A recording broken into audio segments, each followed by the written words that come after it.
Bueno, pues esto ya está. Bueno, pues muy buenas tardes a todos. Hoy contamos con la maravillosa compañía de Don Valentí, vamos, o sea, personalmente, la verdad es que me parece que esto es un honor y sobre todo un privilegio, pues el poder contar contigo, Valentí. Muchas gracias por estar aquí hoy con nosotros.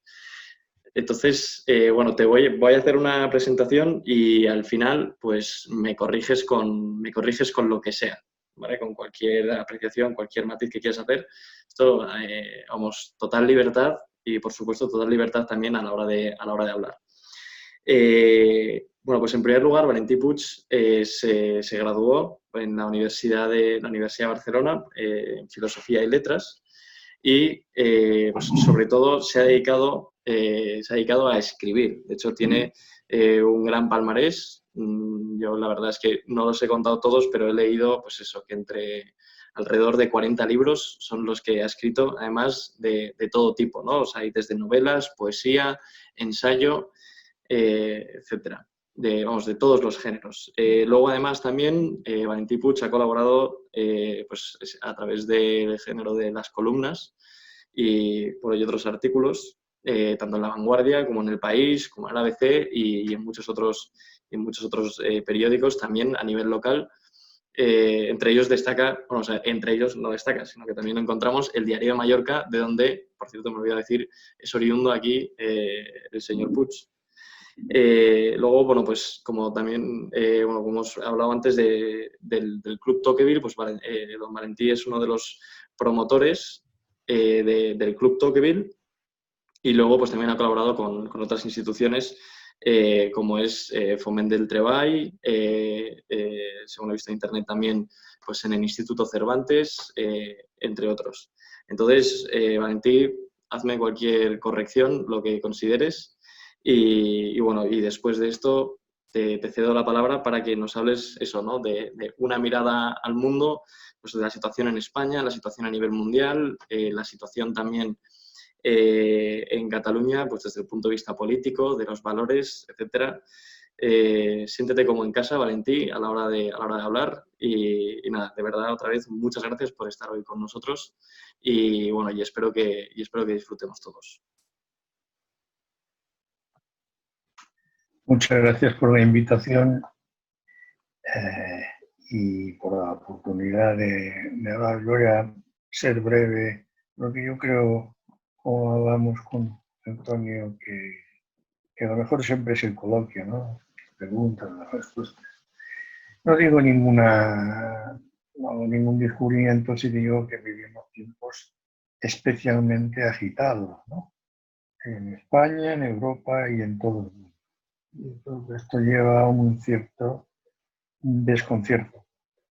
Lleva un cierto desconcierto porque no hemos todavía averiguado qué representa cambiar de siglo. Y no hay un paradigma.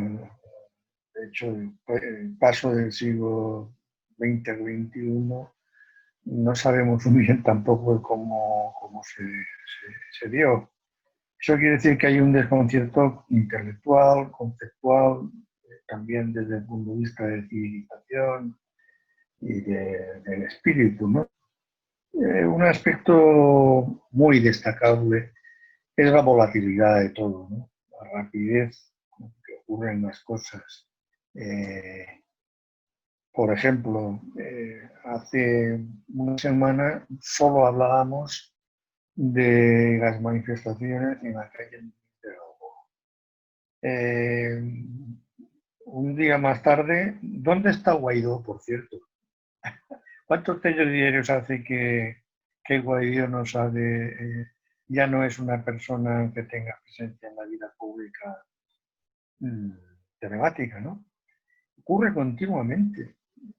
¿Cuánto tiempo llevamos sin hablar del Brexit, por ejemplo? Porque claro, vamos cabalgando con el teléfono móvil, con el iPhone, y no sabemos muy bien dónde vamos a acabar, ¿no? Por ejemplo, el caso de hace unos meses ya, el caso de una de una señora joven, una mujer joven, que su hijo, que un juez italiano que había custodiado, había, vamos, retirado la custodia de su hijo, y entonces, con motivo de esa cuestión que era compleja, como luego se vio su discurrir judicial, de repente todas las plazas de España se llenaron de señoras, señoritas, mujeres, quiero decirse, que estaban a favor, en contra de la actitud respecto a esa sentencia, ¿no? Luego sé yo que la sentencia del juez italiano y el hecho de que la señora el padre mantuviera la custodia había sido absolutamente correcto.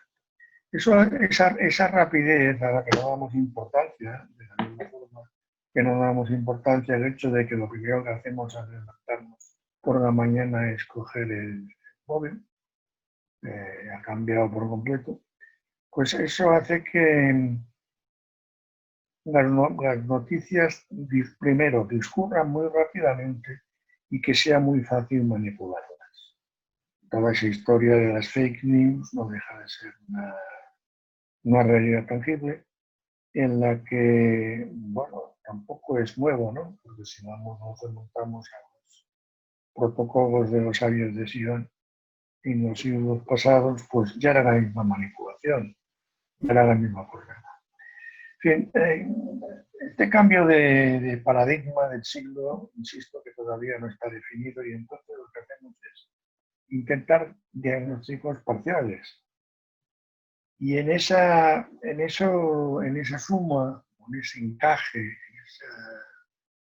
en ese rompecabezas de diagnósticos parciales, ahora de repente nos ha entrado algo que nadie esperaba, que es una pandemia, un virus, al parecer, a pesar de que hay mucha polémica, al parecer procedente de China, y ese virus de repente ha introducido unos cambios, unos vuelcos absolutos en la opinión pública y desde luego sistemas de control de la pandemia que nunca hubiéramos supuesto a los que tendríamos que recurrir. Quiere decir esto, desde luego, se están escribiendo análisis muy certeros sobre los efectos de la pandemia, pero es muy difícil tener una visión general. Entonces, cuando se dice que habrá un antes y después de la pandemia, si se dice en términos positivos, es decir, que el mundo será mejor, y si se dice en términos peyorativos, que el mundo será más catastrófico, en realidad no creo que estemos en buen camino. No habrá una gran ruptura, sino que seguirá existiendo lo que llamamos ya un cierto tiempo viviendo, y es una aceleración de las tendencias.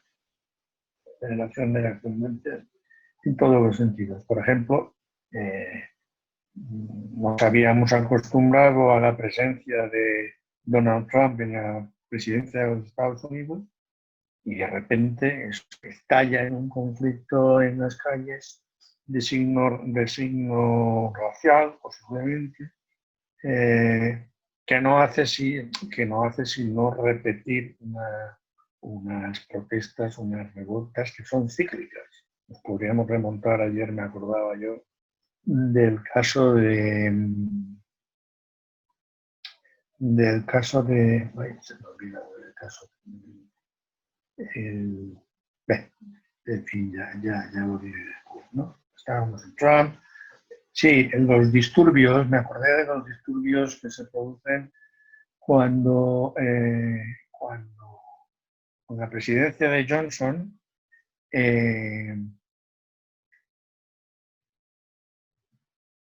el movimiento de los derechos civiles está en manos de Martin Luther King, y hay entendimiento entre Luther King. Bueno, es anecdótico, pero tiene algo que ver con esto. Martin Luther King y Johnson habían llegado a un cierto sobreentendido por el que había que moderar, había que controlar la posibilidad de que los movimientos de derechos civiles se desbordasen y se radicalizasen. Lo que parece posteriormente es que Luther King no consiguió eso. Pues esto tuvo consecuencias trágicas, como fue el asesinato de Luther King, posteriormente el asesinato de Bobby Kennedy. Quiero decir que esas cuestiones tienen sus consecuencias.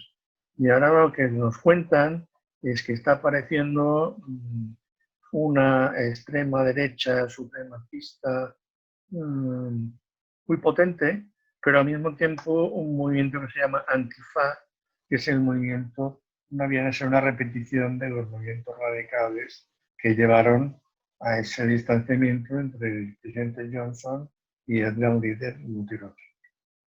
Ese es un factor nuevo en un momento en que estamos a pocos meses de unas elecciones presidenciales, en las que evidentemente Trump quiere repetir y en las que el Partido Demócrata está muy desguarnecido de candidato, ¿no? Se habla de Biden está prácticamente desaparecido. Es decir, añado esto como otro motivo de agitación, ¿no? Por ejemplo, el caso de Hong Kong. El caso de Hong Kong nos pilla muy lejos, pero tiene que ver mucho con lo que estamos viviendo. Trump ha denunciado primero, se consideró un gran amigo del presidente chino y ahora le está cargando todas las culpas. Pues, como ocurre con Trump, en la mayoría de las cosas no acierta, sobre todo en el lenguaje, pero aciertan algunas. Evidentemente, China tiene un proyecto de expansión y ese proyecto de expansión se está demostrando en de qué forma están interviniendo en la legislación sobre los derechos en Hong Kong, a diferencia del Estado de Derecho que existía en Hong Kong cuando los británicos se fueron. Y además tiene un rebote que puede ser mucho más grave, y es que China está rearmándose con un volumen presupuestario notable y no tiene nadie a quien atacar más cerca que la isla de Taiwán. Todo eso, insisto, nos pilla lejos. No nos pilla tan lejos la nueva ruta de la seda que China está construyendo. La China ha comprado el puerto de Pireo. Quiere nada menos que la herencia de Pericles, ¿no? Y aquí en Cataluña pues había unas personas pintorescas en el sector independentista que decían que la solución pasaba por conseguir la independencia de Cataluña y precisamente vender el puerto de Barcelona a los chinos, que lo comprarían inmediatamente, ¿no? De hecho, ya han comprado el Fútbol Club Español. Después, otro factor, la Unión Europea. No deja de ser una incógnita porque es difícilmente previsible, ¿no?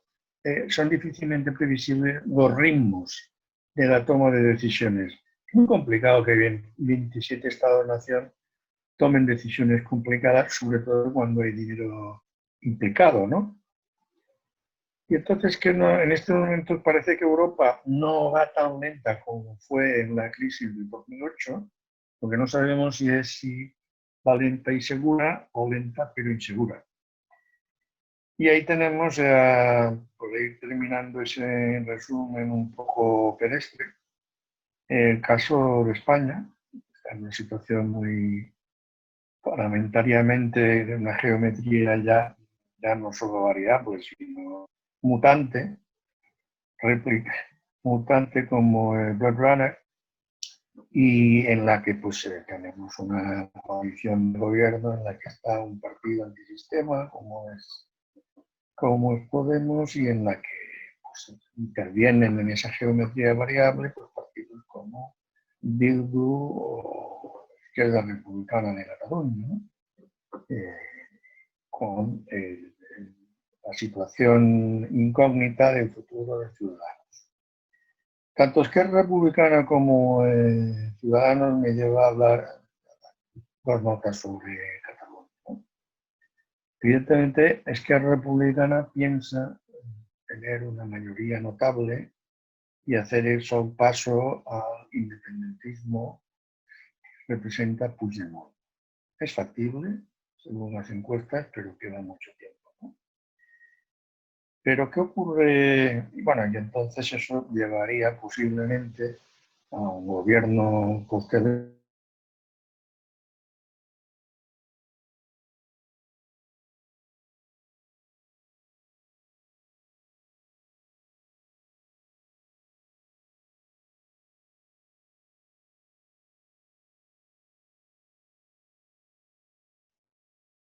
Vaya, o Oye, sea, eh, se ha cortado.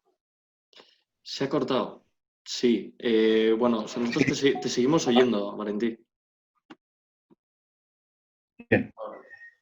Bueno, los expertos, si es que hay expertos en Cataluña, porque ahí son el retorno de los brujos, ¿no?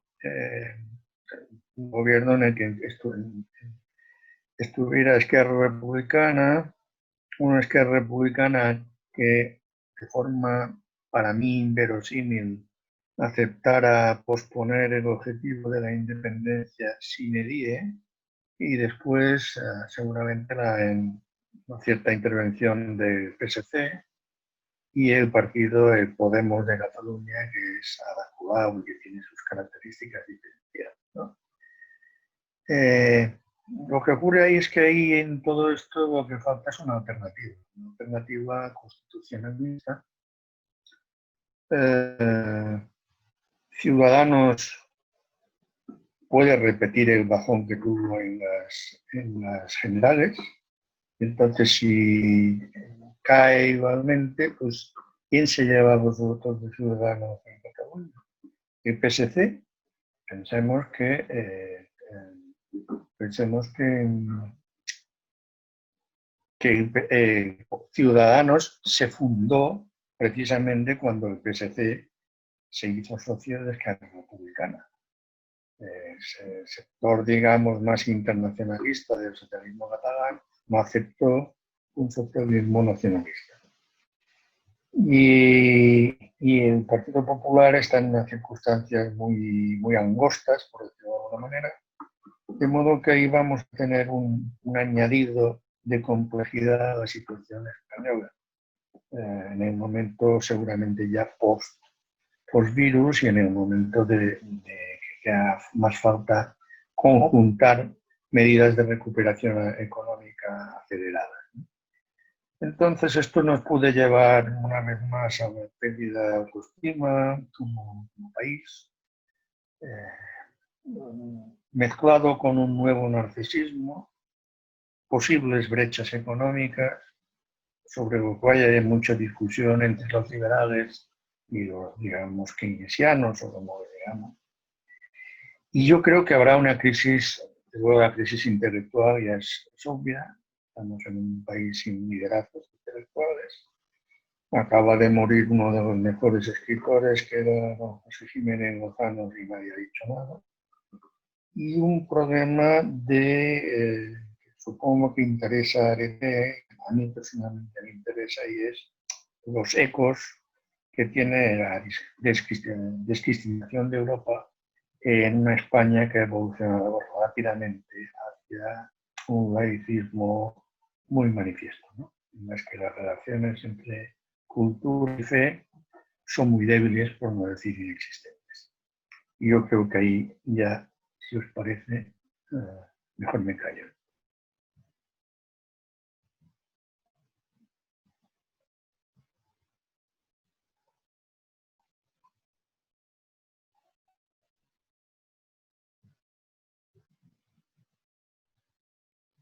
Valentín, ¿Sí? o sea, ¿has terminado entonces? Dices.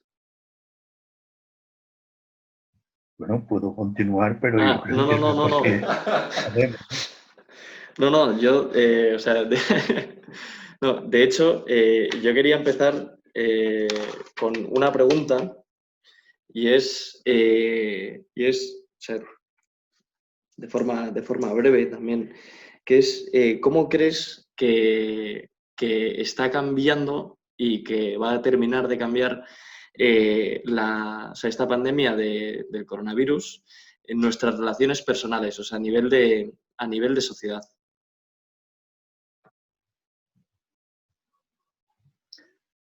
A mi parecer, y quizás por escepticismo y por la edad, aquí se han puesto muchos factores dentro del ordenador, dentro del programa de algoritmos para hacer cálculos de futuro. Pero lo que a veces no se tiene en cuenta es lo que Kant llamaba el fuste torcido de la humanidad, es decir, la naturaleza humana. La naturaleza humana es la que es. Y aunque ahora los partidarios del- de, la- de crear el hombre nuevo, el transhumanismo, nos digan que la naturaleza humana se puede cambiar, yo creo que esto va a ser uno de los errores, de los empeños más equivocados de este siglo que viene. Se puede mejorar condiciones sanitarias, etcétera, pero la naturaleza humana, la conciencia humana es eh, insustituible. De modo que en 2 días mi impresión es que saldrá caro. El post-virus saldrá caro. Eh, Habrá una carrera, como ya hay una carrera, para intentar buscar una vacuna, pero lo que saldrá caro es la recuperación económica. Pensemos que hay zonas de España en las que el turismo en estos momentos tendrían que estar los hoteles ya llenos. Y España es un país en el que depende, con un porcentaje notable del PIB, depende del turismo. Somos un país hasta cierto punto desindustrializado. Este es un fenómeno común a casi toda Europa. Cataluña es un caso clarísimo. Ha pasado de ser una sociedad que tuvo su momento culminante con la industrialización y que luego pues prácticamente se ha convertido en una sociedad de camareros, para decirlo con todo respeto por los camareros, es decir, una economía de servicios, ¿no? Y de grandes cocineros geniales, pero que en estos momentos los restaurantes están vacíos o si no están cerrados. Entonces, el post-virus no va a mi parecer, no creará problemas de transformación de la conciencia humana, porque la conciencia humana siempre es la misma.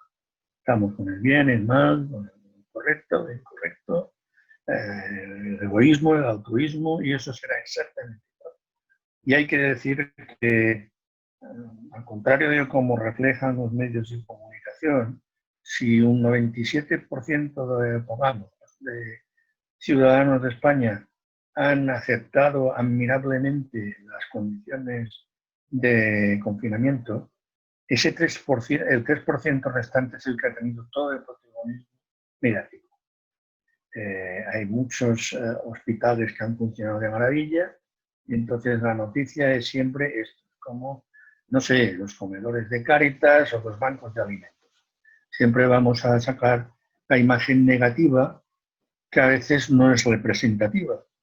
Y en un momento en que los medios de comunicación necesitan vender, tener audiencia o vender ejemplares y ni lectores ni espectadores, pues entonces buscan eso. Y eso distorsiona mucho la percepción de la cuestión.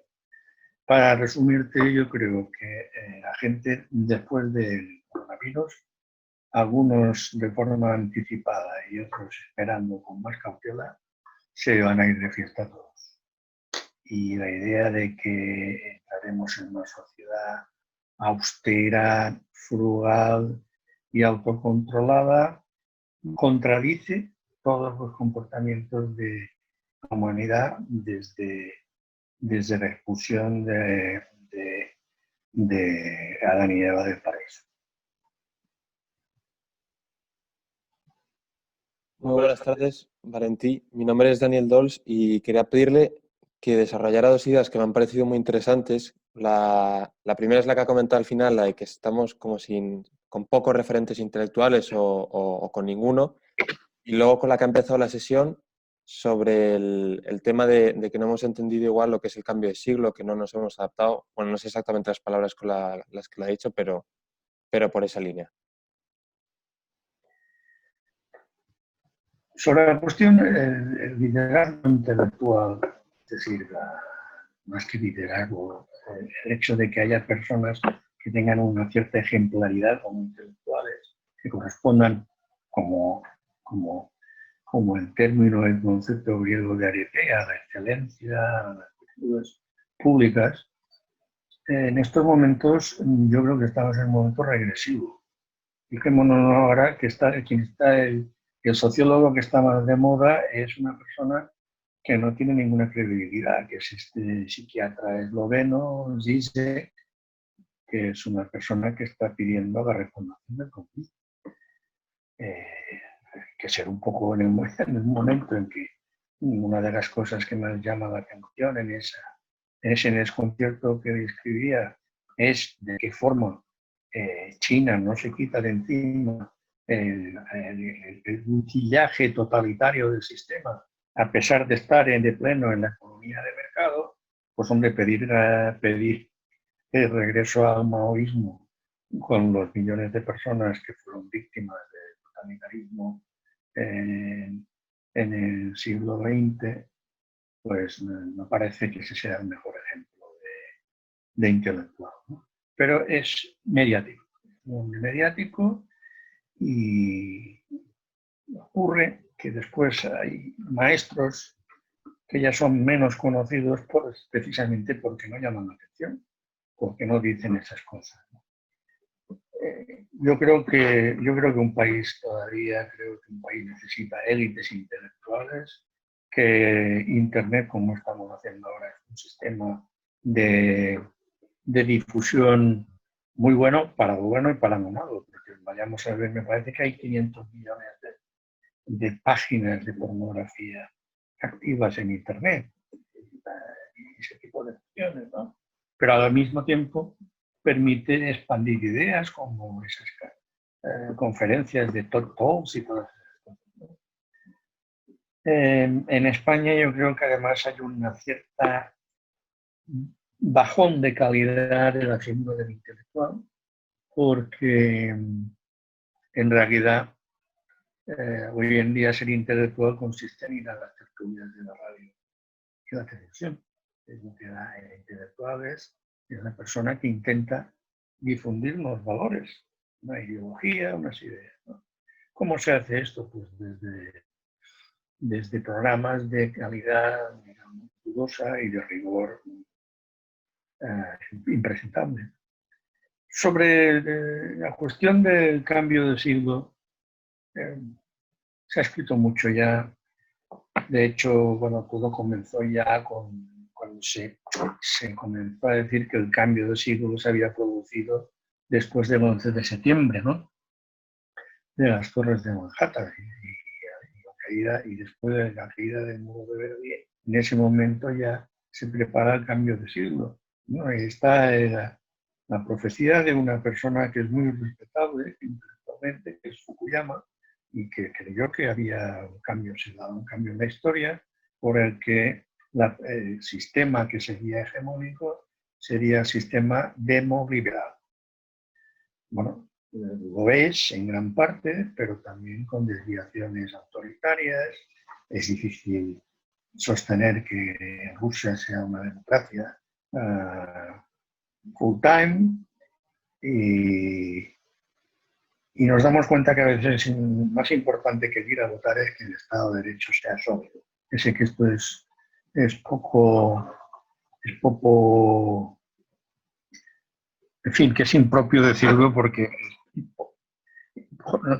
políticamente incorrecto, pero lo importante es que haya leyes que estén bien hechas, que estén hechas por cuerpos legislativos serios, y después que haya un ejecutivo que aplique esas leyes. Pensarse que la democracia lo va a solucionar todo es uno de los errores de este principio de siglo. Y otro es, pues, yo qué sé, decir, por ejemplo, ya desde que comenzó la pandemia ya no hablamos de cambio climático. ¿A quién de verdad le interesa el cambio climático? No lo niego ni lo afirmo, ¿no? Ni lo sostengo, pero ¿a quién de verdad le interesa? En el momento en que hay una situación crítica, como la ideología de género, etc., estas cosas me parece que son miméticas. Y lo que cuenta después y lo que sostiene esta sociedad, como está ocurriendo con la pandemia, son cosas tan elementales como es la familia y formas de solidaridad y de ayuda de unos con otros, ¿no? Hay casos ejemplares, ha habido casos ejemplares en España que a veces acusamos, decimos que está un poco, que es nihilista y que no está cohesionada, claro que podría estar mejor cohesionada, pero en el caso del coronavirus, en fin, quiero decir, respecto a la pregunta del siglo XXI, quiero decir que estos valores van a permanecer y que aunque la clase media se ha llevado dos revolcones impresionantes, uno con la crisis del 2008 y otra con el coronavirus, mientras la clase media pueda seguir expandiéndose mundialmente y manteniendo un poco la continuidad de sus valores, pues hay una cierta garantía de que la inestabilidad no será la tónica de nuestra forma de vivir.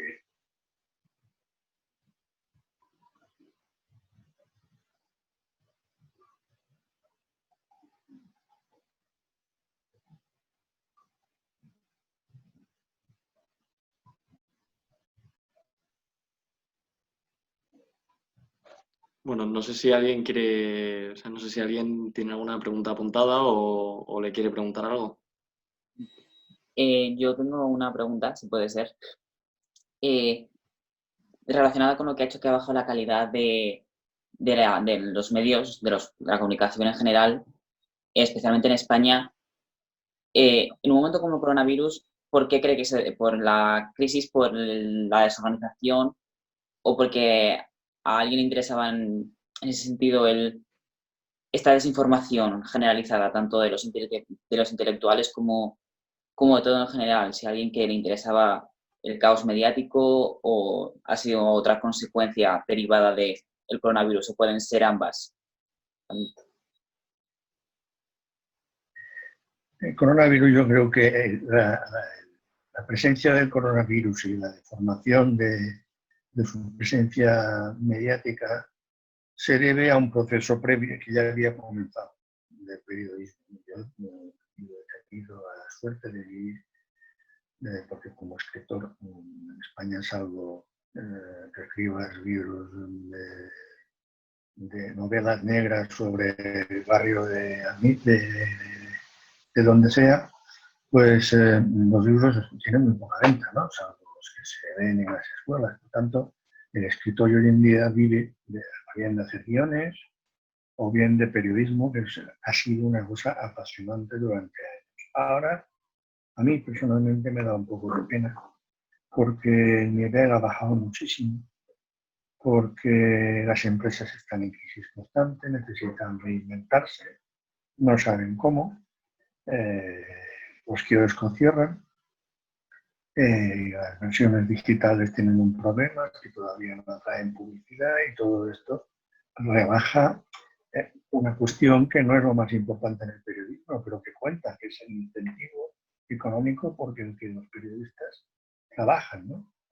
Es muy difícil, no haces la misma, por buena voluntad que tengas, no haces la misma calidad periodística si tienes que estar en 5 ruedas de prensa al día, después tienes que picar las ruedas de prensa estando ahí mismo, y si luego tienes que hacer un destacado para la radio de tu periódico, y luego además tienes que ir a 5 tertulias cada día, ¿no? Evidentemente eso no es la forma en que un periodista, salvo un genio o algún veterano de esos que salen y no dicen nunca nada, pero quedan bien. Pero si se quiere hacer periodismo serio, tiene que estar bien pagado. Y es que es un factor importante. Está mal pagado, los seres continúan, van a continuar. Y la televisión, bueno, a veces cuando te das una vuelta por televisión, en algunos canales, piensas si eso es España. Esta gente que está ahí discutiendo representa la España real o representa una forma de llamar la atención que, que aumenta hasta cierto punto la audiencia. Yo creo que no estoy hablando de cuestión de clases sociales, lo que me sorprende es que habiendo unas clases profesionales ilustradas y con buena preparación universitaria en España, no haya más periódicos. O sea, por ejemplo, haya un gran periódico de centro derecha, un gran periódico de centro izquierda. Los ha habido, pero están perdiendo calidad porque es que no pueden sostenerlo. Y hasta que no se encuentre la solución, pues estaremos así. Veremos cómo hay periodistas pues, que para sobrevivir pues, tienen que hacer, pues, no sé, como si fueran artistas de circo, ¿no? Cualquier cosa, de repente todos, a los primeros días de la pandemia ponían la radio, la televisión y había 20 expertos en epidemiología. Eso es imposible. Eso es imposible.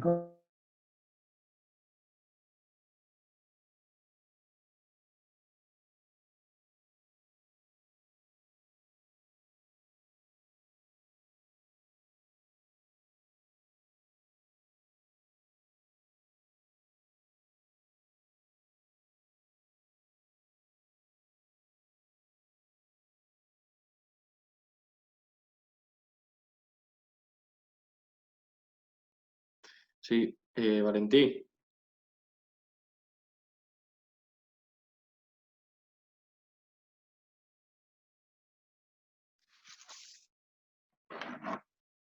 Parece que no.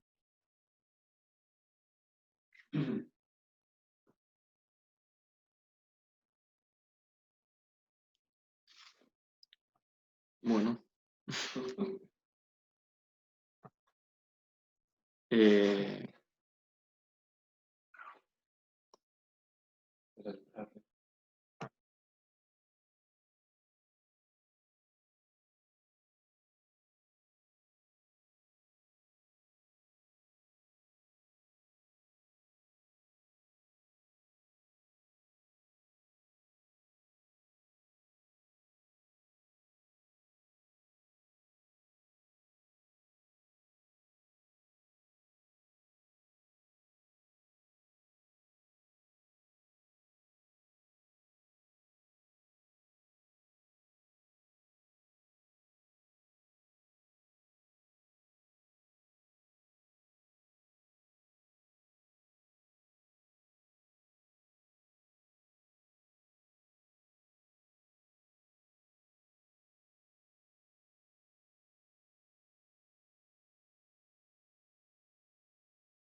Estaba no lo digo para vanagloriarme, ¿no? Estaba en casi todos, he hecho opinión, crítica de libros, viajes para ABC, País.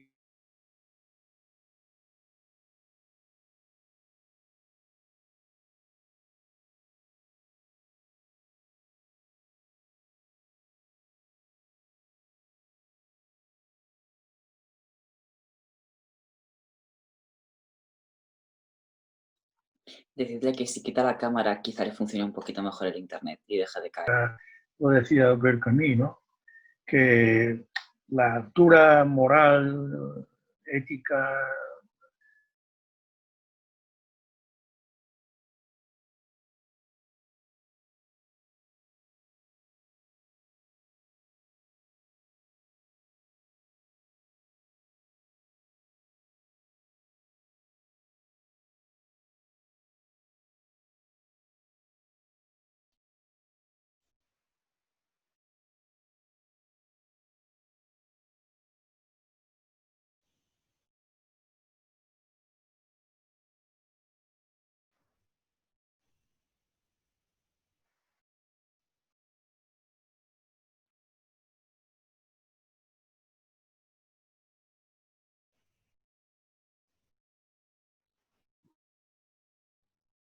Vale, Valentino, Bueno, esto ya ahora sí. parece.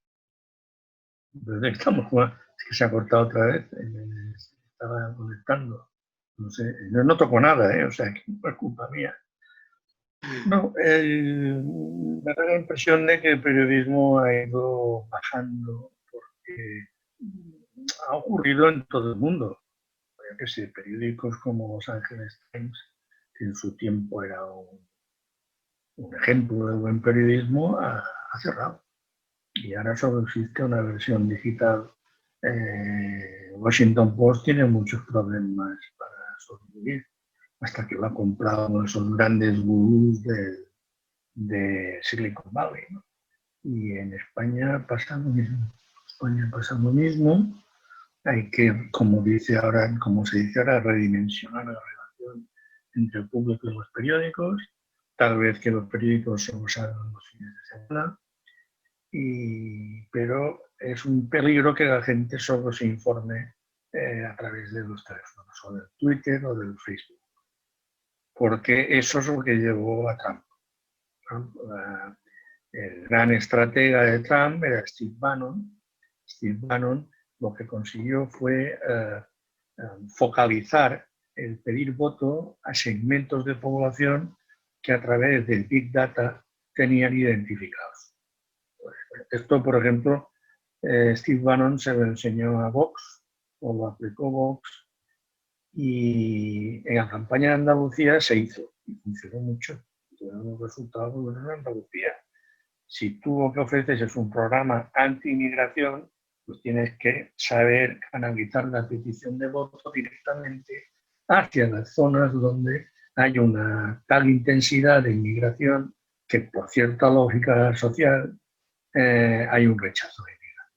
Por ejemplo, tuvimos una vez aquí en el que invitada en una cena, en un acto a favor de la Constitución, Alfonso Guerra, un hombre sobre el que yo he escrito de forma muy crítica, pero que ahora se ha convertido en un maestro de la vieja escuela, ¿no? Decía, ¿por qué? Le preguntamos, ¿por qué Vox ha sacado tantos votos de cazadores?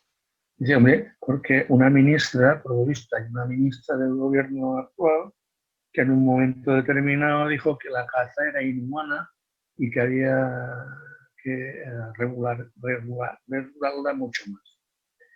Ni la regularon ni rectificaron, y por tanto, según decía Alfonso Guerra, en España hay 160.000 cazadores registrados y 200.000 cazadores efectivos. Esos son votos. Entonces, si tú haces un discurso antifeminista y te diriges a los divorciados que pasan la vida difícilmente porque tienen que pagar la escuela, etcétera, ese tipo de problemas que se han dado por internos, por sentencias poco de ideología de género, pues entonces si buscas ese voto, lo puedes conseguir, y eso es lo que hizo Trump. No hizo nada más que eso. Y aquí lo hizo Vox y le fue bien. Y en parte el independentismo ha hecho lo mismo. Pero eso no es periodismo, eso es decirle a la gente lo que la gente quiere oír. Entonces, claro, tú pones la televisión para que te repitan lo que tú quieres que te digan. Eso no es periodismo, eso es una cosa distinta. Eso es escuchar sermones.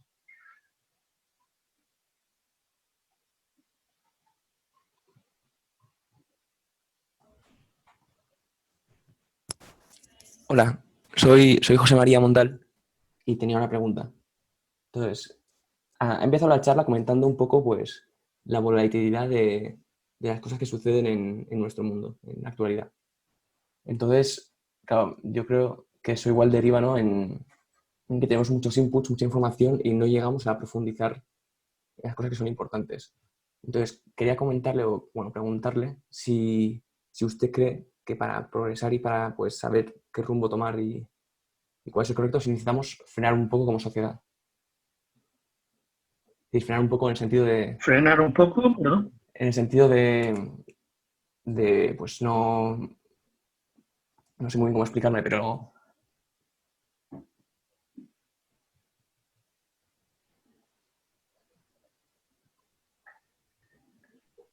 los inputs que recibimos es una de las características de este nuevo siglo, porque a finales del siglo, o sea, en el año 1999 no hubiéramos podido ver que tendríamos esos inputs inmensos. Es un diluvio distinto. El otro día leía que un personaje muy peculiar, por ser suave el adjetivo, que es el presidente de El Salvador, se ha hecho un estudio sobre sus tweets. Tuitea cada 25 minutos. ¿Cómo puede ser presidente de un país, gobernar, gestionar el país y estar enviando un Twitter cada 25 minutos? Aunque te tengas 50 tuiteadores a tus padres, ¿no? Qué cosa que ya es un disparate. Entonces, para mí el problema, pues, y lo hago por experiencia personal, es saber a qué fuentes tengo que, sobre todo en Internet, a qué fuentes tengo que recurrir. Hay buenos agregadores de noticias, hay portales todos especializados en política internacional, en economía, que son de primera calidad y son muy creíbles. Después ya están los buenos periódicos que ya son de pago, su mayoría. Entonces, claro, ¿por qué pagas? Porque para según tener artículos me gustaría cobrar, no pagar, porque es un sacrificio. Y entonces la gente muy decidida. Ir al kiosco y pagar el periódico era un acto natural. Ahora, además, suscribirse por internet, salvo que sean ofertas. Yo tengo esto he entrado este año en una de Washington Post, ha hecho una oferta desesperada y tienes acceso total al Washington Post por $29 al año. Si siguen así el año que viene, cierran, claro. Pero quiero decirte que si buscas, hay muchos usos. Hay algunos digitales españoles, no voy a citar nombres, que están haciendo productos correctos, pero para mí, en su mayoría, el mundo digital, y concretamente en Cataluña, dado ese enfrentamiento, esa crisis, esta división social que se ha producido con el independentismo, los digitales tienden a ser muy sectarios, muy de parte, ¿no? Y sobre todo muy de parte los independentistas porque reciben subvenciones cuantiosas de dinero público. Entonces tenemos la paradoja de que en Cataluña las residencias de ancianos están en un estado deplorable, visto con el coronavirus, y sin embargo los digitales que piden una independencia imposible reciben mucho más dinero público que no en las residencias de ancianos. Eso te da una idea de cómo están yendo las cosas aquí. Pero para resumir, yo creo que uno mismo se tiene que montar sus fuentes. Tienes que dedicarle muchas horas a buscar, encuentras newsletters, por ejemplo, por si a alguien le interesa. La gran radio pública alemana es la Deutsche Welle. Pues la Deutsche Welle, en inglés, te envía cada día, si quieres, y a precio tirado gratis, una newsletter sobre qué ha ocurrido en Asia ese día. La Deutsche Welle, la radio que tiene más prestigio en Europa es la BBC, pero la Deutsche Welle tiene mucho dinero y mucho medio. Entonces recibes sobre Europa la mejor información y no te gusta nada. Y te lo envían, y si no puedes entrar en su portal. ¿Estas cosas llevan tiempo? Sí, pero compensa. Compensa porque, claro, si entras yo qué sé, si entras no quiero hablar pero si hablas ves las noticias en uno de esos canales medio podemita, no sé qué, que hay en España, pues no te enteras de nada, porque todo está al revés de cómo realmente ocurre. Y en la derecha ocurre un poco lo mismo. Hay un mundo digital de derecha muy combativo que me da la impresión de que se está apuntando al método Donald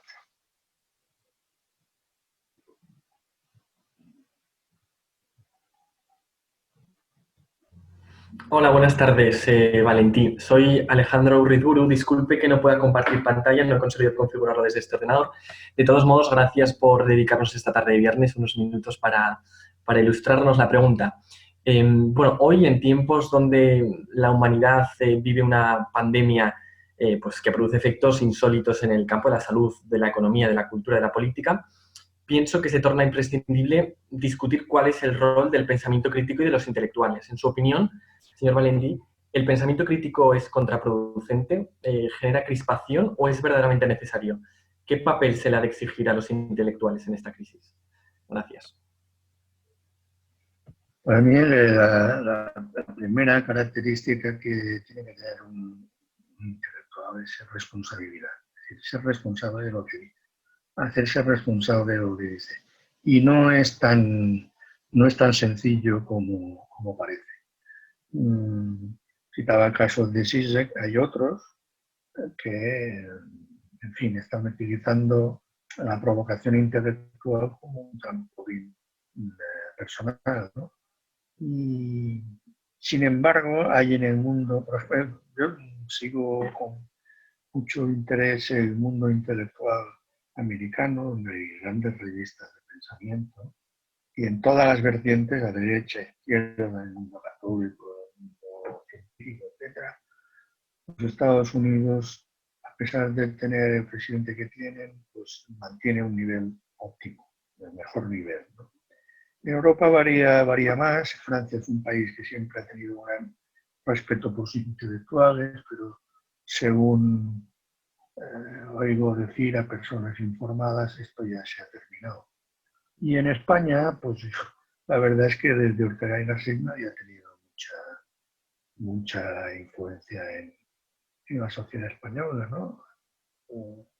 Porque, entre otras cosas, porque hizo periodismo, porque escribió El Sol, si no lo hubiera tenido. Y ahora, pues, el intelectual es más, sobre todo, peca de la inmediatez. Recuerdo que estaba una vez en una tertulia de Carlos Herrera por la tarde, y de repente salta la noticia de que en Nicaragua, en una conferencia, hay una chica que ha sido violada y la conferencia episcopal se niega a permitirle que aborte. Bueno, era todo un se dice, se parece. Es imposible opinar sobre una cosa así, en ese caso concreto, de una complejidad moral, y además cosas que no se pueden opinar sí o no tan fácilmente. Hay que argumentarlo. No nos hemos acostumbrado a no argumentar, simplemente a simplificar. Y ahí la máxima expresión de la simplificación es el Twitter, ¿no? 200, no más de 200 caracteres. Bueno, y ahí pues todo el mundo dice lo que le da la gana, si es que alguien lo ve, yo no lo sé. Pero ahora están los influencers que tienen, que ya no creo que dure mucho, pero los youtubers, los influencers, están haciendo de oro. Y en muchos casos lo que hacen es ser plataformas de promoción comercial. Y están cobrando de dos partes, ¿no? Como youtubers y como agentes publicitarios de un determinado producto. No creo que esto dure mucho, no creo que esto dure mucho porque no es serio. Sí, tiene cierto sentido que programas como este de Aquí no hay quien viva, ese tipo de cosas, ¿no? Que son vulgares, chalapanas, cubacheras, funcionen porque yo creo que hay gente que cuando llega a su casa por la noche lo que hace es tumbarse en el sofá, tresillo, y pedir una pizza a domicilio, ¿no? Y tanto me dado que les pongan en televisión. Pero cuando eres agente transmisor a través del Twitter, del Facebook, es distinto. La televisión es pasiva. El Twitter, el Facebook, Instagram, todo eso, tienes que querer entrar y participar y enviar tu producto. Es muy distinto, no es lo mismo que la televisión. Además, mucha gente de la televisión la tiene puesta y no la mira. Es difícil saber lo que, aunque ciertamente es muy pobre la impresión que dan esos programas de esos culebrones de familias que viven ahí apretadas en un edificio, que el portero es filósofo y que el hijo es no sé qué, reparte droga en bicicleta y cosas de ese tipo. Pero es lo que hay.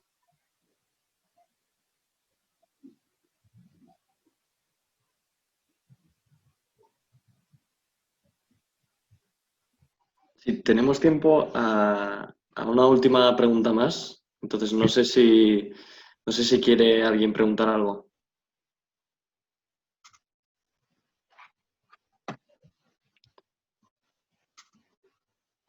Bueno, si no, Valentí, para cerrar, yo sí quería hacerte una pregunta, que es, o sea, si puedes hacer algún comentario, si puedes hacer alguna reflexión acerca de precisamente la juventud, ¿no? Los jóvenes que venimos ahora, ¿no? de la generación Z, y pues un poco de qué cabe esperar, o sea, qué cabe esperar, con qué mundo nos vamos a encontrar, un poco alrededor de esto. Muchas gracias.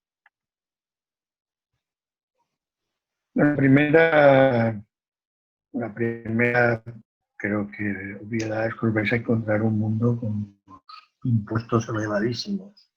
Pues tendréis que sostener un estado de bienestar y una sociedad con un porcentaje de personas jubiladas y de edad muy avanzada, porque la medicina avanza mucho también, y eso tendréis que pagar vosotros. Con lo cual, ya marca un poco el sentido de la forma de pensar tu vida futura, ¿no? Pero yo creo que, por ejemplo, hay un asunto importantísimo, y es que los jóvenes hagan sus estudios, se preparen en sus estudios, consigan su primer trabajo y que en un momento u otro,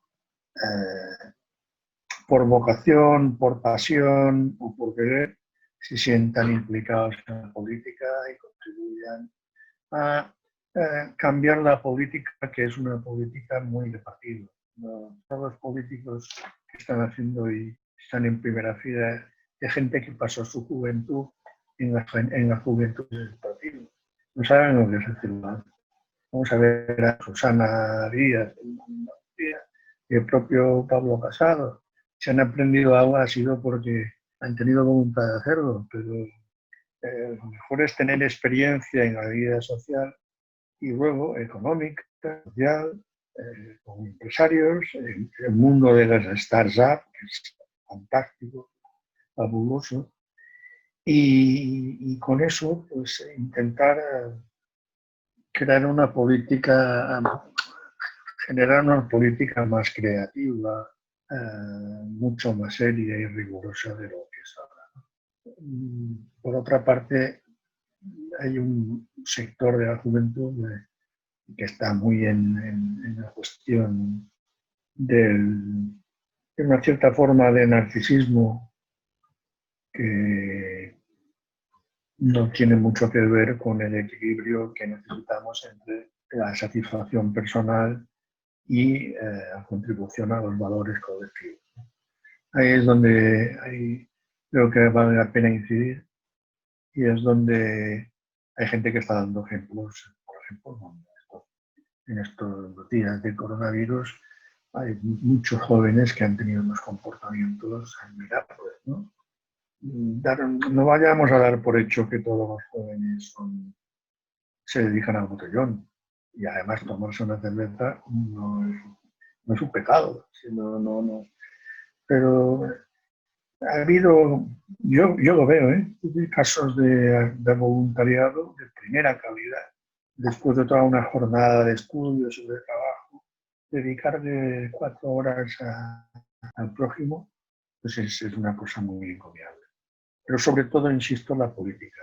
Son las nuevas generaciones, la generación Z, que estáis a punto de entrar ya en la vida pública, son las que tenéis que renovar la política, porque es una política poco meritocrática, hay un escalafón que es entrar en las juventudes, ser el presidente de la juventud de tu barrio, para arriba, y luego acabas de consejero, de alcalde, y de ahí ya ministro, como ha sido algún caso. Bueno, pues en un mundo tan complejo y que tiene unos retos tan enormes como es en el siglo XXI y tantas incógnitas, no podemos estar en manos de políticos que no estén preparados y que no sepan competir.